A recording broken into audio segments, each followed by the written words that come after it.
On Friday, April 24th, 2026, a little after midnight, a small, unwarned tornado ripped through the west side of Joplin.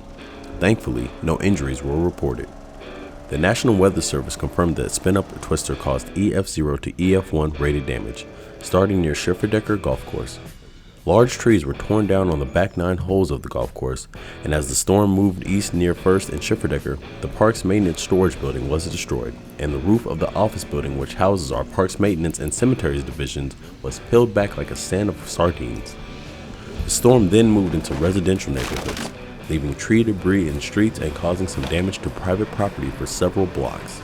Immediately after the storm passed, fire, public works, and parks department crews were on scene and into full swing of the cleanup effort by 1:30 a.m. By noon, the cleanup of the storm debris from our streets was complete, and the city's tree limb drop-off facility located at 1702 North Schifferdecker Avenue was open so residents could dispose of tree debris which fell on their private property during the storm. We also kept the facility open for Saturday and Sunday from 7 a.m. to 7 p.m. to give our community a way to clean up storm debris. Remember, this facility cannot accept any trash or building debris such as fencing or aluminum roofing. City crews are cleaning up the downed trees in Schifferdecker Park and Golf Course, and the city will work with its insurance to restore the damaged buildings.